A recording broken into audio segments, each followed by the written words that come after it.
오늘은 출애굽기 19장 21절 말씀입니다. 여호와께서 모세에게 이르시되 내려가서 백성을 신칙하라. 백성이 돌파하고 나 여호와께로 와서 보려고 하다가 많이 죽을까 하노라. 아멘. 그래서 출애굽기 19장은 이스라엘 백성이 시내산에 도착하고 하나님께서 시내산에 제3일에 강림을 하셨습니다. 그리고 이제 모세가 하나님이 산꼭대기에 임하시니까 모세가 올라갔습니다. 그때 하나님께서 모세에게 말씀을 하십니다. 여호와께서 모세에게 이르시되 내려가서 백성을 신칙하라. 그렇습니다. 하나님께서 산에 올라온 모세한테 말씀을 하십니다. 하나님 모세에게 말씀하시기를 너 내려가라. 내려가서 백성들에게 경고하라는 겁니다. 무엇을 경고합니까? 백성이 돌파하고 나 여호와께로 와서 보려고 하다가 많이 죽을까 하노라. 그렇습니다. 이스라엘 백성이 돌파하고 와가지고 강제로 밀고 들어와서 하나님을 보려고 하다가 많은 자들이 죽을까 멸망할까 하노라. 그렇습니다. 모세는 산에 올라가서 하나님과 대화를 하는데 하나님이 모세한테 내려가서 말하라고 합니다. 무엇을 말하라고 하냐면은 백성들 올라오지 못하게 하라. 올라오다가 하나님 보려고 오다가 죽을 수도 있다는 겁니다. 그렇습니다. 하나님을 아무나 봅니까? 죄가 있으면은 죄인은 그 자리에서 거지게 됩니다. 하나님은 의로우시기 때문에 죄인을 그냥 둘 수가 없습니다. 그래서 하나님이 모세한테 이스라엘 백성 올라오지 못하도록 경고하라고 합니다. 근데 신기한 게 왜 그러냐면은 그냥 놔두면 어떻게 하겠습니까?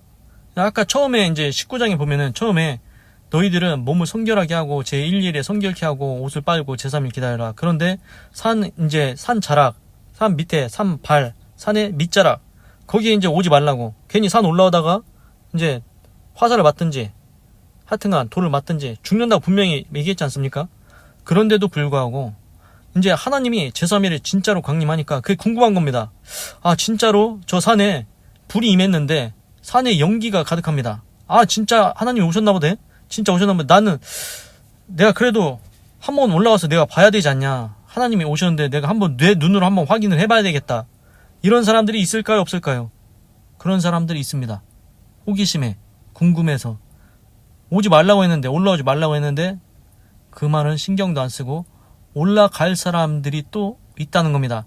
그러면 올라가다 어떻게 되겠습니까? 하나님이 말씀하신 대로 죽을까 하노라. 그렇습니다. 죽는다는 겁니다. 거기 올라오면. 그래서 모세한테 경고하라고 말씀을 하시는 겁니다. 이스라엘 백성 너희들 올라오지 마라. 올라오다가 죽을 수가 있다. 제가 다니엘서에 대해서 말씀을 드렸지요. 다니엘은 사자굴에 이제 나쁜 놈들이 저기 해가지고 사자굴에 빠졌는데 건져냈고 이제 다니엘의 세 친구들 있지 않습니까?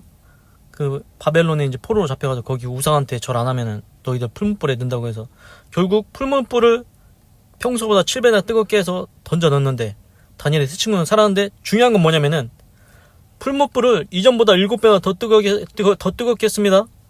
평상시보다. 그래가지고 다니엘의 세 친구를 옆에서 데리고 가던 군병들이 그 풀무불이 너무 뜨거워서 살라졌습니다. 어떻습니까? 풀무불에 들어가지도 않았는데 근처에만 갔는데도 불타 죽었습니다. 근데 다니엘의 세 친구는 살았죠. 보십시오. 풀무불이 강하면은 풀무불 안에 안 들어가도 주변에만 있어도 다 불타서 죽습니다. 지금 어떻습니까? 하나님이 왜 올라오지 말라고 합니까? 너희들 내가 이 시내산에 강림을 하는데 모세는 내가 대화하는 사람이야. 모세는 올라와도 돼. 그런데 이스라엘 백성들 너희들 죄 있는 사람 있을 거 아니냐. 너희들 산 자락에 올라오다가는 너희들 죽는다. 풀무불이 뜨거워서 근처에만 와도 죽는 것처럼 하나님이 너무 의로우시기 때문에 죄 있는 너희들 산에 올라오면은 죽는다고 그렇게 경고를 하시는 겁니다.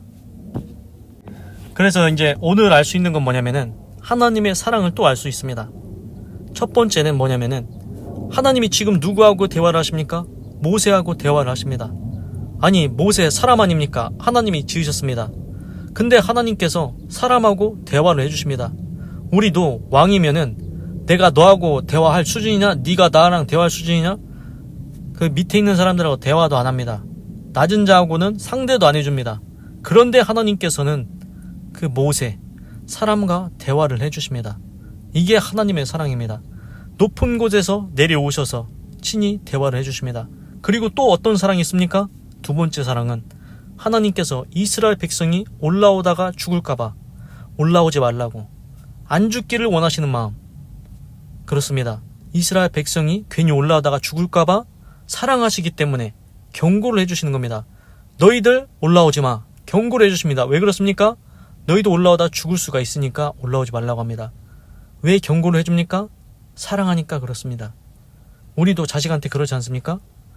야, 너 그거 하면 안 돼. 하지 마. 왜 그렇습니까? 너 그거 하다가는 네 인생 망한다. 너 잘못된다. 사랑하기 때문에 경고를 하시는 겁니다. 우리가 그래서 오늘 보시는 말씀대로 하나님의 사랑을 볼 수가 있습니다. 그래서 경고하는 것도 하나님의 사랑이 있습니다. 그래서 성경에 보면은 이런 말씀이 있습니다. 하나님께서 사람 채찍과 인생 막대기로 사람을 훈계하신다고 했습니다. 하나님이 하나님이 자녀라고 생각하는 사람은 그냥 버려두지 않습니다. 아무렇게나 하게 내버려두지 않습니다. 근실히 자식을 징계합니다. 어떤 부모가 자식이 잘못된 길을 가는데 그냥 내버려둡니까? 그거는 버린 자식입니다. 네 마음대로 하고 살아. 네 인생 그래 네 마음대로 하고 살아. 네 인생 어떻게 되든 말든 난 상관 안 할 거야. 이 세상에 어떤 그런 부모가 있습니까? 진짜 부모는 자기 자식이 잘못된 길을 가면은 훈계합니다. 채찍을 씁니다. 매를 듭니다. 너 옳은 길로 가야 된다. 훈계를 합니다. 경고를 합니다. 그렇습니다. 하나님은 우리를 버린 자식이라고 생각지 않습니다. 우리를 하나님의 자녀로 생각하시고 우리가 잘못된 길로 가면 인생 채찍과 사람 막대기로 우리를 훈계하십니다. 그래서 구약 성경에 보면은 이제 출애굽기 지나서 이제 쭉 가다 보면은 사사기가 나옵니다. 그건 뭐냐면은 사사들이 나옵니다. 그때는 왕이 없었는데 이스라엘 백성이 하나님 섬기다가 이제 살만하면은 하나님을 버리고 이제 우상을 섬깁니다. 그러면은 하나님이 어떤 채찍을 사용하시느냐? 대적이 쳐들어오게 합니다. 적군이 쳐들어오게 합니다. 그래서 이제 적군이 쳐들어오니까 하나님 우리 좀 살려주세요. 우리 좀 살려주세요. 저희가 잘못했습니다. 하나님만 다시 섬길게요. 우상을 버릴게요. 그러면은 하나님께서 다시 이제 사사를 보내서 이스라엘 백성을 구원하게 합니다.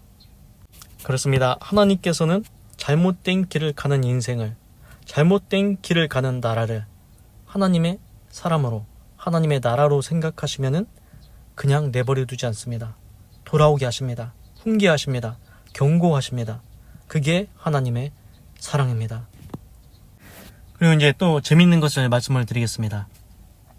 성경에 보면은 그 예수님이 신약 성경에서 희한한 말씀을 하시는데 네 믿음대로 될지어다 이런 말을 많이 하십니다. 병을 고쳐주거나 할 때. 그래서 이제 오랜 횟수 동안 혈루병에 걸린 여자가 이런 생각을 합니다. 아, 내가 예수님의 소문을 들었는데 예수님 옷가에라도 손을 만지면은 내가 나을 것 같다. 이런 마음이 있었습니다. 근데 이제 그 여자가 그 당시에 옛날 이스라엘 의원들한테 많이 갔는데 그 혈루병, 피가 계속 나는 병 있지 않습니까? 안 멈추는 거? 그게 이제 안 낫는 겁니다. 그래서 그 마음속에 아, 내가 예수님 옷자락만 만지면 나을 것 같다. 계속 이 마음을 갖고 있습니다. 그런데 이제 문제는 뭐냐면은 혈루병 이런 거는 부정한 병이라고 생각을 해서 다른 사람 가까이 가면 안 됩니다. 나는 부정하다 해서 사람이 가까이 오면은 못 오게 해야 됩니다. 그렇습니다. 그런데 그 여자가 그 믿음을 가지고 예수님이 지나가실 때 예수님의 옷자락에 손을 댑니다. 그리고 신기하게 그 여자가 믿은 대로 그 혈루의 근원이 마르고 병이 낫습니다. 그러니까 예수님이 말씀하십니다. 가시다가 누가 내 옷자락에 손을 대었느냐? 아니 사람들이 그렇게 많이 웅성웅성대고 지나가는데 옷 누군가 달 수 있지 않습니까? 그런데 예수님이 그걸 아시고 제자들이 얘기합니다. 이렇게 사람이 많아서 누가 스쳤나 봅니다. 그런데 이제 예수님이 아니다. 나에게서 능력이 빠져나갔다. 그러면서 누구인지를 찾습니다. 그래서 그 혈루병 걸린 여자가 낫지 않았습니까? 이제 떨면서 사실은 제가 이렇게 만져가지고 이렇게 제 병이 나와서 제가 만졌다고 사실대로 얘기를 합니다.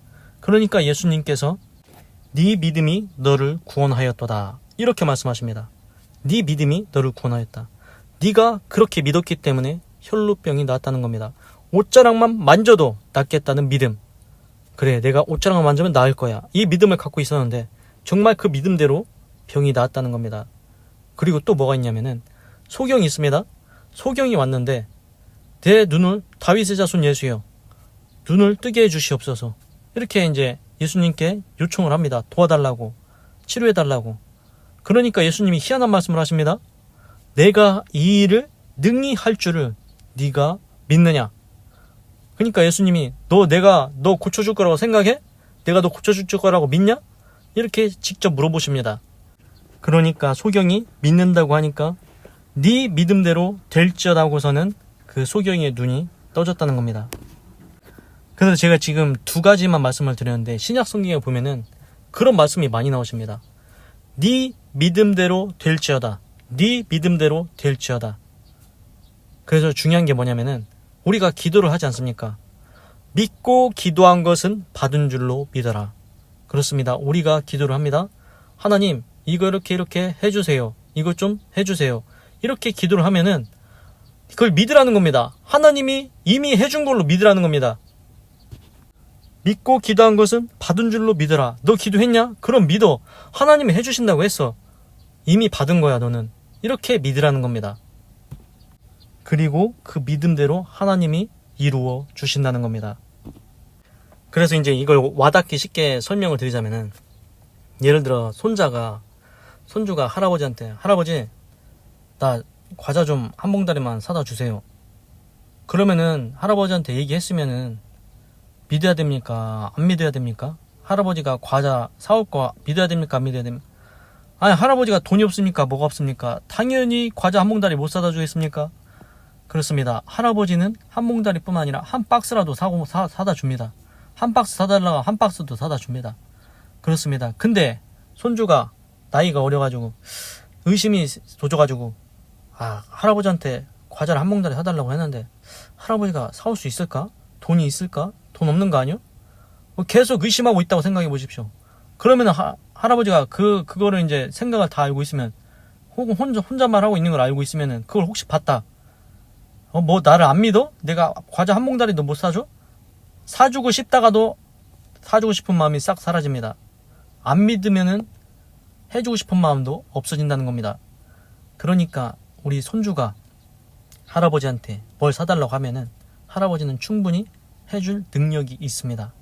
똑같습니다. 하나님도 우리가 기도하면은 우리 기도를 하나님께서 들으시고 반드시 응답해 주신다는 겁니다. 기도했으면은 믿고 의심하지 말라고 했습니다. 의심하는 자는 마치 이제 배가 바다에 흔들리는 것처럼 무엇을 받을 줄로 생각지 말라고 했습니다. 하나님을 믿고 기도했으면은 그거 그대로 이루어질 것 믿으라는 겁니다.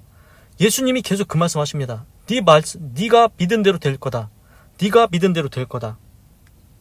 근데 제가 지금 말씀드린 것처럼 그 혈루병 여자도 그렇고 소경도 그렇고 이제 한번 나 좀 고쳐달라고 했지 않습니까? 그런데 그게 바로 고쳐줬습니다. 예수님께서. 지체하신 게 아닙니다. 그래서 우리가 알아야 될 게 뭐냐면은 이제 성경 구절에 이런 구절도 있긴 있습니다. 이제 한 관원이 악한 관원인데 매일 아침마다 와가지고 계속 내 원한을 풀어주세요. 내일 모레 또 옵니다. 사흘째 또 옵니다. 5일째 100일째 매일 아침마다 와서 내 원한 좀 풀어달라고 악한 관원한테 계속 그럽니다. 그러니까 그 악한 관원이 내가 귀찮아서라도 저 여자 문제를 해결해줘야겠어. 이렇게 한다고 하면서 하시는 말씀이 악한 관원도 귀찮아서라도 그 소원을 들어준다. 하물며 하늘 아버지께서 너희를 사랑하시는데 너희의 기도를 들어주시지 않겠느냐. 그래서 이거는 이제 끈질기게 기도해라. 인내를 가지고 기도해라. 끝까지 기도하라는 겁니다. 이거는. 근데 중요한 건 뭐냐면은 예수님께서는 네 믿음대로 되라 하실 때 너 100일 기다려야 돼. 1000일 기다려야 돼. 10년을 기다려야 내가 네 소원 이뤄줄 거야. 이러지 않으셨습니다. 눈을 뜨게 해달라고 하면 바로 그냥 거기서 고쳐주셨습니다. 그리고 우리 이런 거 있지 않습니까? 뭐를 몇십 번을 해야 된다. 몇천 번을 하면 된다. 몇만 번을 하면 된다. 쌓여야 된다. 그래서 이루어지는 거다. 이런 얘기도 하긴 하는데 그거는 저는 확실히 모르겠습니다. 제가 볼 때는 하나님께서는 우리가 기도하면은 바로 들어주시기를 원하십니다. 예수님도 보십시오. 고쳐달라고 하는데 야 너는 한 1년은 기다려야 돼. 계속 기도해 1년 동안 해? 야, 그리고 너는 10년은 기도해야겠다. 10년 매일 아침마다 나한테 기도해. 그러면은 내가 10년째 되는 날 그때 고쳐줄게. 이러지 않으셨습니다. 예수님은 믿고 기도하면은 바로 그 즉시 해결해 주셨습니다. 왜 그렇습니까? 충분히 그럴 능력이 있기 때문입니다. 그리고 능력을 쓴다고 해서 능력이 아깝습니까? 아닙니다. 하나님은 우리가 행복하고 건강하고 기쁘게 살기를 원하십니다. 그래서 모든 능력을 다 우리를 위해서 사용하십니다. 어떤 할아버지가 재산이 1,000억을 갖고 있는데 손자가 과자 한 봉다리 사달라, 장난감 사달라 이러는데 아까워서 안 사주는 그런 분이 있습니까? 재산이 1,000억을 가진 할아버지는 뭐라도 다 사줍니다. 그렇습니다. 하나님은 능력이 무한하십니다. 천지를 지으셨습니다. 우리도 지었습니다. 하나님께서는 소경에 눈 고치는 것, 혈루병 고치는 것, 그거 금방 하십니다. 뭐 10년 기다릴 필요도 없습니다. 1년 기다릴 필요도 없습니다. 네 믿음대로 된다. 네 믿음대로 된다. 너 믿어라. 믿기만 해라. 네 믿기만 하면은 네 믿음대로 다 고쳐질 거다. 이렇게 말씀하십니다. 그래서 저는 이렇게 돌려옵니다. 너 기도했냐? 그러면 너 진짜로 나 믿냐? 나 믿어? 그렇습니다. 하나님께서는 오늘 우리에게 이렇게 말씀하시는 것 같습니다. 너 맨날 기도하는데 너 내가 그거 해줄 거 믿냐? 진짜로 믿냐고 물으시는 것 같습니다. 믿으면은 그 믿음대로 이루어 주신다는 겁니다. 그리고 중요한 게 뭐냐면은 하나님은 말씀으로 천지를 창조했다고 나오지 않습니까? 창세기 1장 나옵니다. 하나님이 태초에 천지를 창조하시니라. 빛이 있으라 하시매 빛이 있었고. 그렇습니다. 하나님이 그냥 말씀하시면은 빛이 만들어집니다. 지구도 만들어졌습니다. 그리고 사람도 말씀으로 지었습니다. 하나님의 말씀 한마디만 떨어지면은 다 됩니다. 결과적으로 창조가 된다는 겁니다. 아브라함의 인생도 보십시오. 내가 너를 축복의 근원으로 네 자손 하늘의 별과 같이 많게 해주겠다. 약속하셨지 않습니까? 하나님의 말씀이 결과적으로 아브라함의 인생을 다 돌아보니까 결국 아브라함이 축복의 근원이 되고 아브라함의 자손들이 전 세계에 다 있습니다. 하늘의 별과 같은 자손이 생겼습니다. 그렇습니다. 하나님께서는 말씀 한마디만 하시면은 그 말씀이 반드시 이루어집니다. 그래서 이제 하나님께서는 우리가 기도하면 바로 응답해 주십니다. 뭐 기다리라고 하시는 건 그건 확실히 모르겠습니다. 근데 이런 거는 있습니다. 다니엘서에 보면은 다니엘이 기도할 때 기도를 합니다. 이제 다니엘이 기도할 때 이제 가브리엘 천사장이 이제 나중에 오는데 가브리엘 천사장이 와가지고 뭐라고 하냐면은 다니엘 네가 기도를 시작하기 전에 명령이 떨어졌으므로 내가 다니엘 너한테 왔다.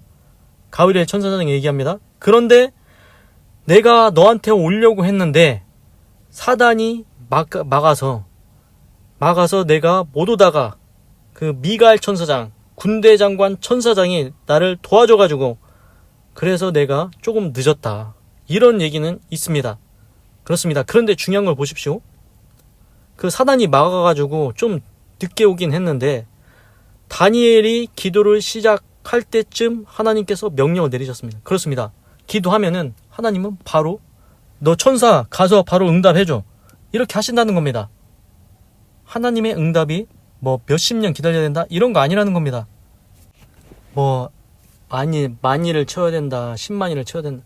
매일 아침마다 이렇게 해가지고 1000일을 채워야 된다. 뭐 이런 그건 확실히 잘 모르겠습니다. 제 생각에는 우리가 기도하면은 하나님께서는 바로 들어주십니다. 그리고 너 정말로 나 믿냐? 그러면 네 믿음대로 이루어질 거다. 믿고 있으라는 겁니다. 하나님은 그런 분이신 것 같습니다. 예수님이 도대체 그 사건들을 통해서 우리한테 무엇을 얘기하고 싶으신 겁니까? 봐라, 내가 병자들 왔는데 이렇게 고쳤다. 네 믿음대로 되라. 네 믿음대로 되라. 이 말씀만 하십니다. 기도하겠습니다. 하나님, 오늘은 출애굽기 19장 21절을 읽고 묵상해 보았습니다. 하나님께서 산에 올라온 모세한테 말씀을 하십니다. 너 내려가서 백성들 못 올라오게 내가 돌격해서 저들이 죽을까 한다. 그렇습니다. 하나님은 이스라엘 백성을 사랑하십니다. 그래서 혹시라도 가까이 왔다가 죽을까봐 경고하라고 하십니다. 그것이 하나님의 사랑입니다. 사람이 잘못된 길을 갈 때 인생 채찍과 막대기로 사람을 훈계하십니다. 그것도 사랑입니다. 버린 자식이 아니기 때문에, 사랑하시기 때문에 올바른 길로 인도하기를 원하십니다. 하나님의 훈계, 하나님의 경고는 사랑에서 나온 것입니다. 하나님, 우리가 인생을 살아갈 때, 잘못된 길을 갈 때, 어리석은 길을 갈 때 그냥 내버려 두지 마십시오. 계속 가다가는 인생이 끝나지 않습니까? 우리를 훈계하셔서 하나님께서 기뻐하시는 올바른 길로, 의의 길로, 선한 길로 갈 수 있도록 인도하여 주시옵소서. 하나님, 그리고 신약 성경에서 예수님이 혈루병 여자가 저 옷자락만 만져도 내가 낫겠다, 만져서 나았습니다. 네 믿음이 너를 구원하였다. 그리고 소경도 내 눈을 뜨게 해주세요. 내가 이 일을 능히 할 줄 믿느냐? 믿습니다. 네 믿음대로 될지어다. 그렇습니다. 예수님은 우리한테 이것을 통해서 말씀하시는 것 같습니다. 너 기도 매일 아침마다 일어나서 1년은 기도해야 돼. 매일 아침마다 일어나서 10년은 기도해야 돼. 그렇게 말씀하시는 것 같지는 않습니다. 너 믿냐? 그러면은 지금 이루어진다. 너 믿냐? 그럼 네 믿음대로 반드시 성취된다. 그렇습니다. 믿고 기도한 것은 이미 받은 줄로 믿으라고 하셨습니다. 우리가 기도하지 않습니까? 그러면 정말 믿습니까? 그렇게 될 줄 믿습니까? 그걸 믿으라는 겁니다. 그러면은 그대로 하나님께서 이루어 주신다고 했습니다. 예수님은 바로 응답해 주십니다. 하나님도 바로 역사해 주신다고 했습니다. 그런 관점에서 볼 때 제가 느껴지는 것은 이것입니다. 우리가 기도를 할 때 하나님, 이거 언제 들어주실 거예요? 이거 언제 들어주실 거예요? 이거 언제 해결해 주실 거예요? 이런 것도 있을 수가 있는데 하나님이 그걸 원하시기보다는 너 한 번 기도했냐? 그러면은 그냥 믿어. 하나님이 때가 되면 지금 이루어지는 것도 있고 나중에 이루어질 것도 있는데 너 한 번 기도했으면은 그거 다 하나님께서 다 들으셨어. 그리고 하나님께서는 매일 아침마다 매일마다 새로운 기도, 하나님 오늘은 이것을 이루어 주시옵소서. 하나님 오늘은 저것도 이루어 주시옵소서. 하나님의 뜻을 아름답게 이루게 해달라고 새로운 기도하기를 원하시는 것 같습니다. 그래서 우리가 이런 적 있지 않습니까? 기도 제목 한 가지 그것 때문에 평생을 그것만 해달라고, 왜 이거 언제 이루어질 거냐고, 이거 언제 해줄 거냐고 계속 그것만 붙잡고 있다가 인생 허비하지 않습니까? 그런 경우도 분명히 있을 겁니다. 그런데 하나님은 한 번 기도했으면은 분명히 하나님이 예스 하셨으면 반드시 이루어질 것 믿어라. 그리고 이제 그것만 붙잡고 있지 말고 다른 기도해라. 야, 네 인생에서 다른 거 해줄 게 얼마나 많은데 너는 그거 하나만 붙잡고 계속 그러고 있냐? 인생 낭비 아니냐? 하나님은 너한테 줄 게 무궁무진한데 왜 그것만 붙잡고 있냐고 그렇게 들려오는 것 같습니다. 오늘 이거 기도했으면은 이루어질 거 믿으십시오. 그리고 그럼 내일은 또 다른 거 구하십시오. 내일 모레는 또 다른 거 구하십시오. 그럼 하나님께서 매일마다 하나님께서 새로운 역사를 일으켜 주실 것입니다. 하나님은 천억을 가진 할아버지보다 더 부하십니다. 하나님은 전지전능하십니다. 우리 인간에게, 인생에게 해줄 수 없는 것이 하나도 없습니다. 하나님은 무궁무진하게 다 해주실 수 있습니다. 그런 하나님께 우리가 매일마다 하나님께서 기뻐하시는 아름다운 선한 일들을 이룰 수 있도록 여러 가지 기도를, 믿음을 가지고 기도하게 하여 주시옵소서. 그래서 하나만 붙잡고 있다가 그것만 이루고 가는 게 아니고 1000가지, 10,000가지, 수천만 가지라도 하나님께 기도해서 하나님의 뜻 아름답게 많은 일 이루고 하나님께 영광 돌리며 살다가 천국에 입성할 수 있도록 인도하여 주시옵소서. 그런 관점에서 보자면 이것도 통합니다. 하나님, 이 사람을 구원해 주시옵소서. 평생 그 사람만 붙잡고, 한 사람만 붙잡고 기도할 겁니까? 기도했으면 하나님께서 그 사람 구원할 줄 믿으십시오. 그러면은 그 사람만 구원하는 게 아니고 이제는 이 사람, 저 사람, 또 다른 사람, 세상에 한 사람만 있습니까? 여러 사람 있습니다. 내 주변에도 가족과 친척 얼마나 많습니까? 그 많은 사람들의 이름을 부르면서 기도하면 하나님께서 반드시 구원하시고 역사해 주신다는 겁니다. 꼭 예수님 믿고 구원받으시기 바랍니다. 하나님 감사합니다. 사랑합니다. 찬양합니다. 주님 홀로 영광 받으시옵소서. 사랑이 많으신 예수님의 이름으로 기도드립니다. 아멘. 건강하시고 예수님 믿고 구원받으시고 예수 내 구주 하나님의 축복이 임할지어다. 아멘.